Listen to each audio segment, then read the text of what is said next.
Alrighty guys, welcome back to the channel. As usual, back to let you know the latest concerning the Super Eagles of Nigeria. So Alex Iwobi has just announced to us that he and Kevin Bassey have arrived successfully and safely, thank goodness for the safe trip to Fulham Football Club, where they will continue their club duties. And one thing is for certain, or for sure right now, is the fact that we have to start getting used to the fact that our players will always be using social media to interact, use social media to bond, or to to get closer, or to be happy, or to have fun, or whatever it is that they want to do, because obviously that's what we've been saying, all through the camp, and then right now it continues. The short video clips, the pictures, the memes, and all of that. These guys will always be using this, so it's high time that we move past having the mindset or having the opinion that they should stop using social media, because that's the reason why they are not doing well, or that's the reason why they got a draw instead of getting a victory. I don't believe that. And I think Nigerians should also respect these players and understand when they use social media, just like the rest of the people, just like everyone else.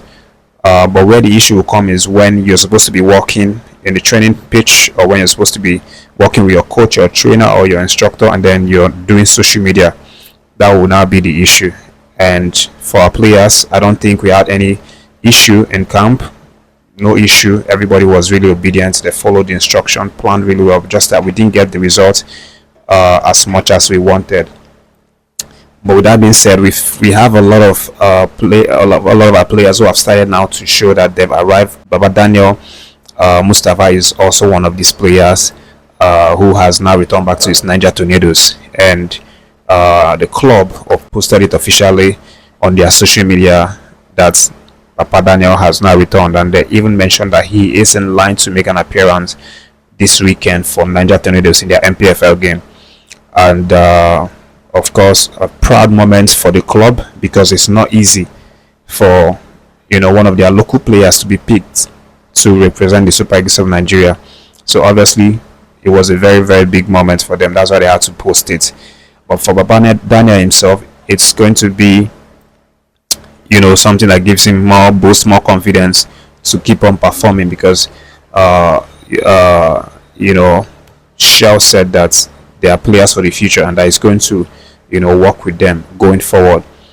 A lot of people also, even in this small community that we have here, said that Papa Daniel is easily the best player in his position, and he deserves to be called up. So he's definitely going to be proud in himself. His family is going to be proud of him, that he made the call up, he made the 23-man list, even though he didn't make an appearance.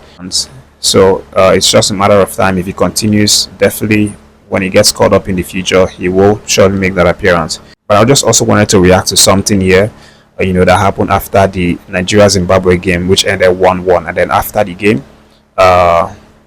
there's this video going around that Coach Chelle refused to shake the hand of the Zimbabwean coach, Michael Nies, and a lot of people have even started calling Coach Chelle some kind of names, saying that he's this, he is that, he's not a good sportsman, he is rude, he's not a mature coach, all kinds of things.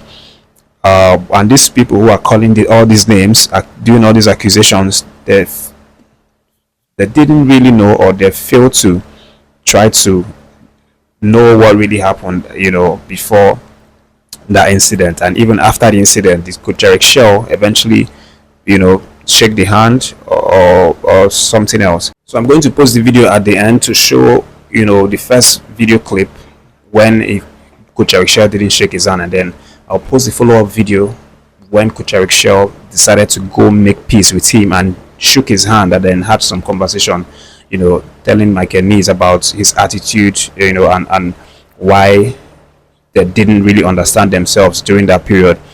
Just for some clarity, all people didn't really know is that Michael Nies was a pain in the neck of Coach Chelle all through that game. He was very, very disrespectful to Coach Chelle. He was all over Coach Chelle. Every time Chelle wanted to make an appeal to the ref or to the linesman, asking them question about why was his player treated in a certain way.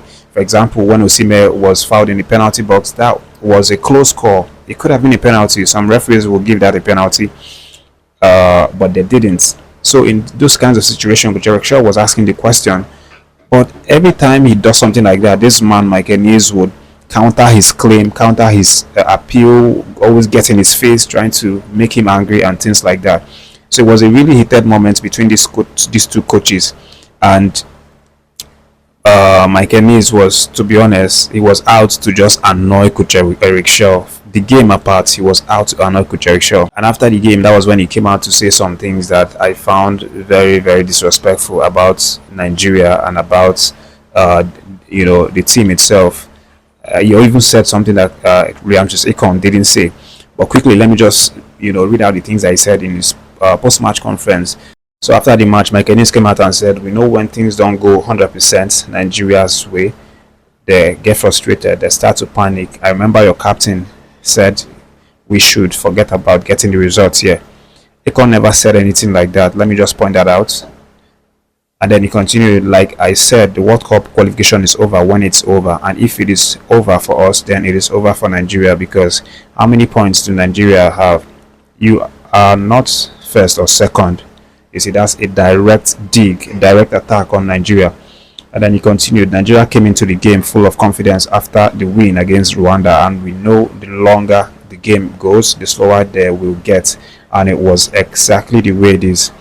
We showed that we don't give up, and I think with 3 more minutes we would have come away with a win, because I think in defense your team was dead physically. We showed we can play football. We didn't pack the bus. Nigeria started aggressively and wanted to end the game quickly. It didn't work out. We resisted. We showed resilience." So these are the words from this man Mike Ennis. Obviously, I said before the game, if you follow the video, that I like this man.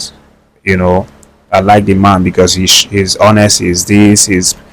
But the truth is, after all of these things that he did, I don't think I'm a fan of this man. He's a very, very annoying man. He's even lying on top of it, saying that Akon said that they cannot get 3 points there. Akon never said anything like that. And I covered all the things that all the pre-match conferences and things like that. Akon didn't say anything like that. And in the video, which I'm going to post here, the way that he was approaching Coach Eric Chelle for a handshake, it was a crazy way, like a madman.